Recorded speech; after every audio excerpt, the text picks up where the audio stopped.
भारतीय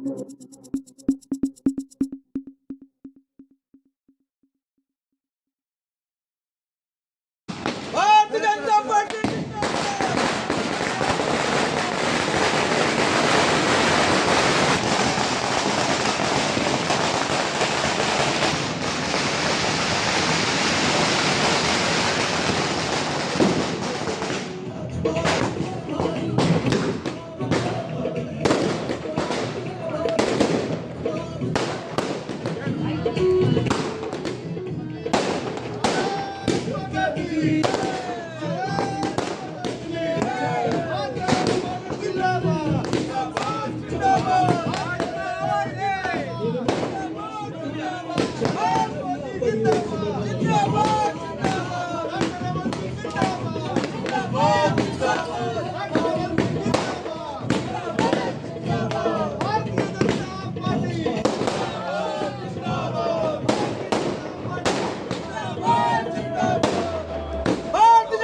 छत्तीसगढ़ के लोगों के मन में बसने वाले आदरणीय डॉक्टर रमान सिंह जी यहाँ मौजूद हैं। मैं उनका हृदय की गहराइयों से अभिनंदन कर रहा हूं। और मितुल कोठारी जी, सह संयोजक सोशल मीडिया, सुनील चौधरी जी हमारे मीडिया पैनलिस्ट भी यहाँ पर हैं, उनका भी स्वागत करते हुए डॉक्टर साहब को निवेदन करता हूं आप सबको। मित्रों, आज छत्तीसगढ़ के चुनाव के पहले चरण का मतदान संपन्न हुआ। राजनांदगांव सहित 20 विधानसभा सीट पर मतदान संपन्न हुआ और अभी तक चल रहा है। राजनांदगांव में अभी भी बहुत सारे बूथ में काउंटिंग चल रही है। वोटिंग चल रहा है, अभी बंद नहीं हुआ है। और मैंने राजनांदगांव में आज ग्रामीण और शहरी क्षेत्र में लगातार संपर्क में रहा, लोगों तक पहुंचा और उसके बाद कवर्धा होते हुए फिर रायपुर आया। मुझे लगता है कि इस पूरे चुनाव अभियान में प्रथम चरण में जो बात देखने को आई, जनता के मन में भूपेश सरकार के प्रति जबरदस्त आक्रोश है। और राजनांदगांव में तो मैंने इस आक्रोश को प्रकट होते हुए भी देखा। भांचा आया था, आज उसकी विदाई हो गई, पिकनिक मना के चला गया, उसके बाद उसका ना कोई ना। तो मगर महादेव ऐप का प्रभाव मैंने अपनी आंख से देखा। इतना जबरदस्त पैसे, यानी पैसे इनके पास इतने हो गए हैं, या ऐसा लगता है इनको रखने की जगह नहीं। क्या बेदर्दी से पैसे बांटे जा रहे हैं। मतदाता को हम लोग सुनते थे 100-500 दिया जाता है, मगर यहां तो पूरे रात और दिन 2 दिन में एक ही काम हुआ है, जेबों में ठूसा गया। ये हालत राजनांदगांव में और कवर्धा में देखने को मिला। तो लोग बोलते महादेव का इफेक्ट क्या है, तो कोई चुनाव में जाके देखे कि भूपेश जी के भांजा का क्या कमाल हुआ है और उसके बाद भी वो कितने वोटों से हारेगा। राजनांदगांव के इतिहास का सबसे बड़ी पराजय, मेरे 3 विधानसभा के बाद चौथा विधानसभा लड़ रहा हूं, मगर रिकॉर्ड चौथे में बनेगा। सबसे ज्यादा वोट से राजनांदगांव विधानसभा मैं इस बार जीतूंगा। क्या होगी डॉक्टर साहब जी, फिगर क्या होगी? 35-36 तो क्रॉस कर चुका हूं, आगे बढ़ूंगा। एवरेज अभी तक 71% का मतदान हो चुका है।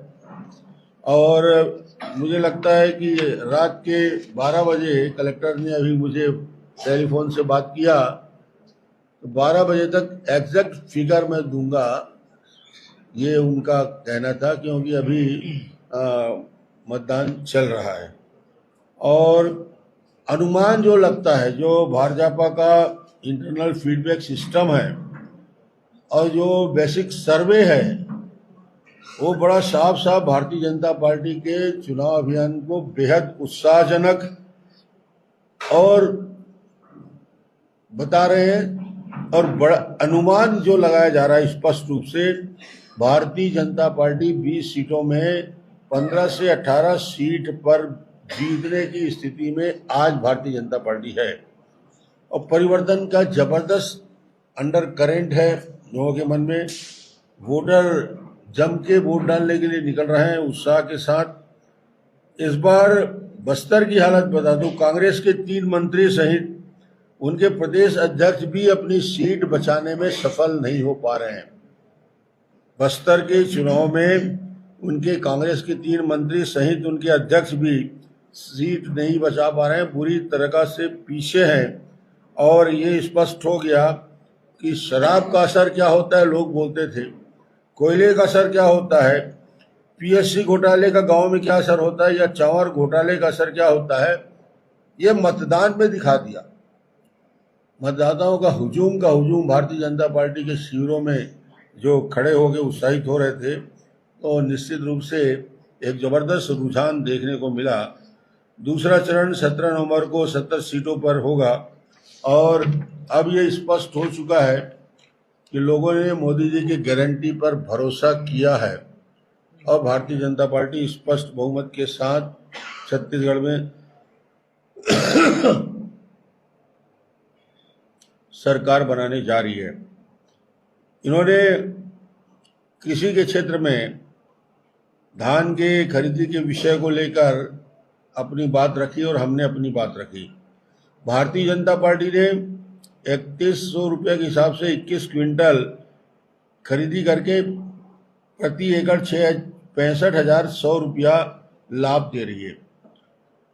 65,100 31 रुपये के हिसाब से 21 क्विंटल धान हम खरीदेंगे।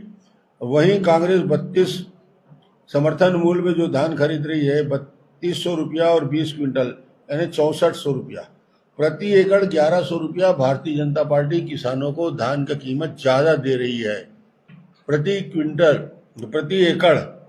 ये भारतीय जनता पार्टी ने किसानों के हित में बड़ा कदम उठाया। 2 साल का जो हमने बकाया बोनस है उसको भी हम 25 दिसंबर तक दे देंगे हमने कहा है, और इनके घोषणा पत्र में वो जरूर था और वो भूल गए। घोषणा पत्र में हमने इस पूरे धान खरीदी में 2 साल का बनाया बोनस देने का जो मामला किया था, उससे भारतीय जनता पार्टी 900 रुपया प्रति एकड़ के हिसाब से किसानों को 2 साल का बकाया बोनस दे रही है। सबसे महत्वपूर्ण योजना जिसका गांव में मैं प्रत्यक्ष असर देख रहा हूं, ग्रामीण क्षेत्र के या शहरी क्षेत्र के विवाहित महिला परिवार को 12,000 रुपया देने की जो घोषणा हुई है उसका जबरदस्त इम्पैक्ट पूरे छत्तीसगढ़ में पड़ा है और महिलाओं को उसमें जबरदस्त प्रतिक्रिया आई है। और ये चुनाव के लिए बहुत बड़ा एक भारतीय जनता पार्टी के ट्रम्प कार्ड साबित होगा।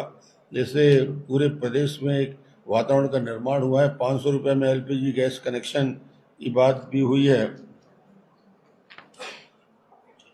एक घोषणा हम लोगों ने कहा, और दूसरी बात पीएससी घोटाले को लेकर अपने घोषणा पत्र में यूथ के लिए हमने बहुत स्पष्ट रूप से उस बात को रखी कि दोषियों के खिलाफ कार्रवाई करेंगे और पीएससी को यूपीएससी पैटर्न में एग्जाम लेने की तरीका को हम आगे बढ़ाएंगे।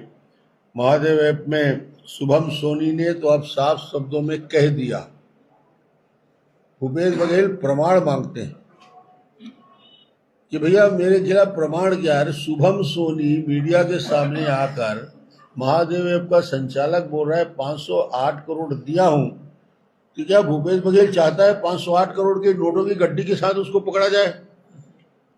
क्या उसके पास 508 करोड़ के नोटों की गड्डी दिखाया जाएगा? जब शुभम सोनी चीख चीख के बोल रहा है, चिल्ला चिल्ला के बोल रहा है, 5.37 करोड़ की राशि जब्त हो जाती है, बयान आ जाता है कि बघेल के लिए मैं पैसा लाया था, दुबई से मैं लौट के आया था, और इससे ज्यादा चुनाव में इस पूरे पैसे का जिस प्रकार का दुरुपयोग हो रहा है, मुझे लगता है महादेव ऐप इनके करप्शन का, वो चाहे शराब घोटाला हो, चाहे कोयला घोटाला हो, चावल घोटाला हो, गौठान घोटाला हो, दूसरे अन्य घोटालों से एक बड़ा कि अब मुख्यमंत्री सट्टा और जुआ में भी, उसमें भी पैसा लेने की बात कर रहा है। ये किसी भी मुख्यमंत्री के लिए शर्म की बात है और उसको इस्तीफा देना चाहिए। आज प्रधानमंत्री जी ने बहुत साफ शब्दों में कह दिया 30% भूपेश काका।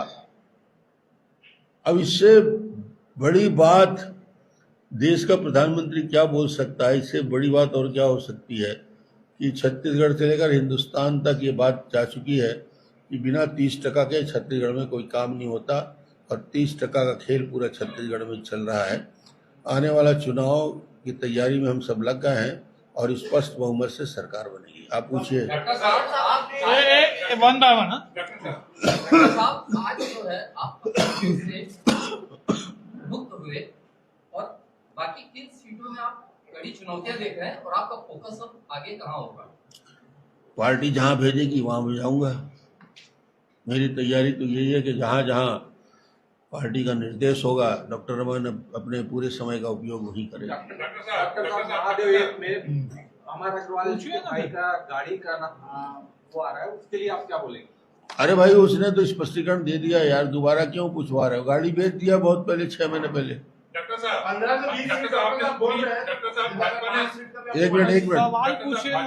हाँ, आराम से आराम। तमाम योजनाओं की बराबरी आपने कर ली। एक योजना में आप पीछे छूट गए हैं। उन्होंने कहा है नगरीय निकाय क्षेत्र में अंत्येष्टि के लिए लकड़ी देंगे।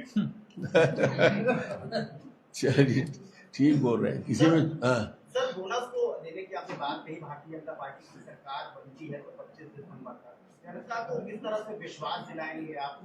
तारीख बता दिया हमने तो 25 दिसंबर का तारीख भी बता दिया कि 25 दिसंबर को आपके खाते में प्रधानमंत्री जी के जन्मदिन में सुशासन दिवस में पैसा ट्रांसफर कर दिया जाएगा। साहब, एक सवाल इधर है, क्या सत्ता नहीं आएगी तब पैसे ट्रांसफर कर दिया जाएगा? स्पष्ट बता रहे कि अध्यक्ष और 3 मंत्री हार रहे हैं। अगर 5 सीट में संख्या है तो कौन सी सीट आपको लग रहा है? 15 से 20 वाले जो 5 सीट का कौन सी सीट है? वो अनुमान आपको लगाने के लिए छोड़ दिए। साहब, एक सवाल इधर है, अभी आपने कहा कि महादेव ऐप का पैसा जो लोगों की जेब में ठूस कर वहाँ भरा गया राजनांदगांव में, तो वो आपके फायदे के लिए है या इसको ये नहीं माना जा सकता कि महादेव ऐप का पैसा कम से कम जनता को वापस मिला? हमारा नजरिया अलग रहता है। पूछिए। एक सवाल है कि प्राइम मिनिस्टर ने आज सूरजपुर विधानसभा में कहा है कि भूपेश बघेल जी के दाएं बाएं के लोग अरेस्ट हुए हैं और खुद बहुत पैसे जब्त भी हो रहे हैं, उनको कुर्सी छोड़ देना चाहिए। भाजपा भी यही कह रही है कुर्सी छोड़ देना चाहिए। तो जब क्राइम सामने आ रहा है, आरोप सामने आ रहा है, तो ये मांग अंतरात्मा की आवाज वाली होगी या एक्शन वाली होगी? इनकी अंतरात्मा की आवाज मर चुकी है।